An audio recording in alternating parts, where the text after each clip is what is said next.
Calling all detectives. What could you do to help a man who doesn't know whether or not he committed a crime and doesn't care? That is the problem on this page from my casebook, the casebook of Jerry Browning, private detective. Sometimes a private detective like me, Jerry Browning, gets a case at the point where it's supposed to be all over.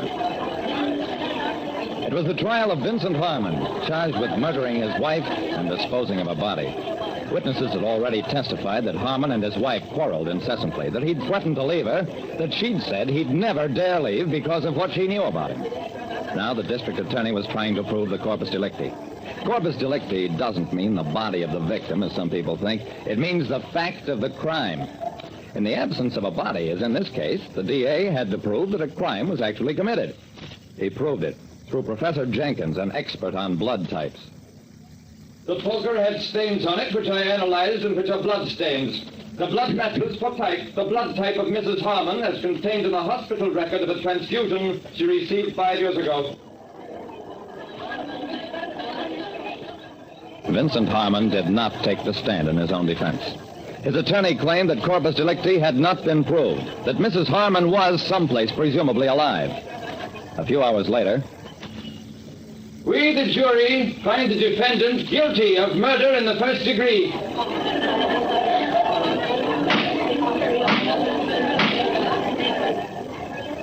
And that was that. I went back to the offices of Consolidated Insurance to tell John Cooley that he wouldn't have to pay the $50,000 policy Consolidated had issued on Mrs. Harmon's life. I found Cooley studying a pink slip. Browning, I've just learned that a $12,000 loan was made 6 months ago to Mrs. Harmon on her policy. I shrugged. So what? Lots of people borrow on policies. Cooley shook his head. Mrs. Harmon was a wealthy woman. Her husband had no money, not even enough to hire an attorney for his defense. The court appointed one. Browning, what happened to that $12,000? I stared at him. What are you driving at, Mr. Cooley? Browning, find that $12,000, and you may find the missing Mrs. Harmon. After a man was convicted of his wife's murder, our insurance company began to have doubts about whether or not she was really dead. I had a talk with Vincent Harmon at City Jail.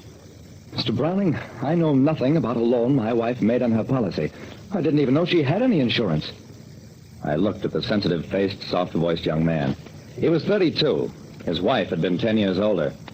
Why didn't you say so in court? Why did you refuse to testify at all? Harmon smiled faintly. You assume I am innocent. This sovereign state thinks otherwise. Maybe you were wrong and the state is right. All right, Harmon, you've been convicted. You can't do yourself any more harm. Did you kill your wife? Mr. Browning, I don't know, and I don't much care. If it were up to me, I might have dropped the whole thing then and there, except that Cooley's instructions were, Browning, don't come back until you've found that $12,000 or Mrs. Harmon. I know an order when I hear one. I'd received permission to make a search of the Harmon house, and that's what I did next. It was a big, expensive house on about a half-acre of ground. The grounds had once been landscaped. Now they looked shell-torn after weeks of digging for a body that wasn't there. I went over that house from attic to cellar. Found absolutely nothing. In Harmon's room, there were some regimental trophies. A bureau drawer, a couple of medals, including the Purple Heart. I left the medals, walked to the window, gazed out again at the shell-torn garden. Medals, shell-torn, shelling, shell shock. Shell shock. Shell shock. That could be it.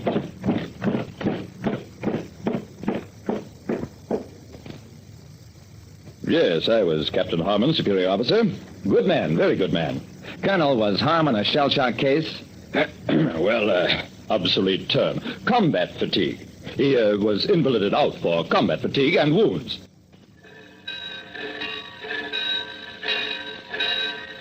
I got to Harmon again just as he was being taken aboard train for transfer to state prison.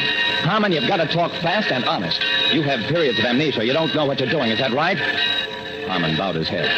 And you were ashamed to admit that, even though you got it fighting for your country.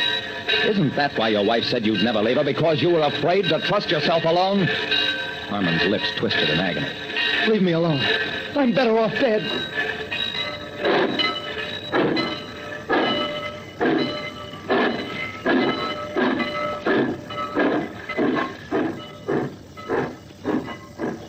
I didn't need Cooley to keep me working now. What I did was, Your Honor, in view of all this evidence, record of head injury, signed statements from his commanding officer and the Surgeon General, I submit that Vincent Harmon, even if he did commit that murder, is not mentally responsible. Belongs in a hospital, not the death house. I agree, Mr. Browning. Examinations are necessary, but I think you may rest assured that the transfer will be made. And, Mr. Browning, the court thanks you.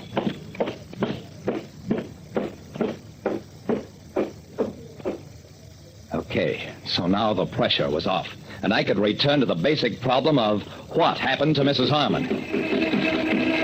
Yep, Mrs. Harmon kept a custom-built convertible here. A lot of power in that car. She liked to pass everything on the road. Beautiful gray and green two-tone job. Never could figure out why she had it repainted black.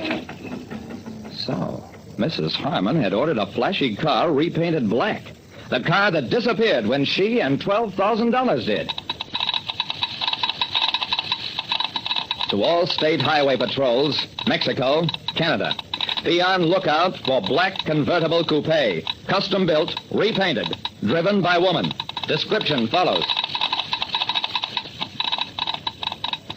I had the thing pretty well figured out. That Mrs. Harmon planned and executed a phony murder, and with the $12,000 meant to hide out in some inaccessible spot, return after her husband was executed, claimed she'd heard nothing about the trial. Well, with Harmon now in a hospital, she'd have a long, long wait. The reports came trickling back. No trace of the car, no trace of Mrs. Harmon. Months passed. At the hospital, Harmon was operated on for a head injury, judged legally competent to organize a defense for a new trial. And then I suddenly remembered something, what the mechanic had said about the way Mrs. Harmon drove that afternoon. To all state police, Mexico, Canada, investigate and report any fatal accidents on or about April 17 last. Black convertible coupe. Motor number follows. Yeah, that did it. The report came from Wyoming. The car had gone over a mountainside at night. Apparently, she'd been doing all her driving at night. There wasn't enough left of car or occupant to tell motor numbers or much of anything, except that it was a black convertible driven by a woman. Funny. The same hospital record she'd counted on to identify the blood stains she left on the poker finally identified a body, won Vincent Harmon's release, and made him a rich man. Like I said, I may sometimes get a case when it looks like it's finished. But I've learned that while a man is alive, nothing is ever finished. Listen next time to Calling All Detectives, mystery drama, mystery quiz, and a chance for you to match wits with yours truly, Jerry Browning, private detective.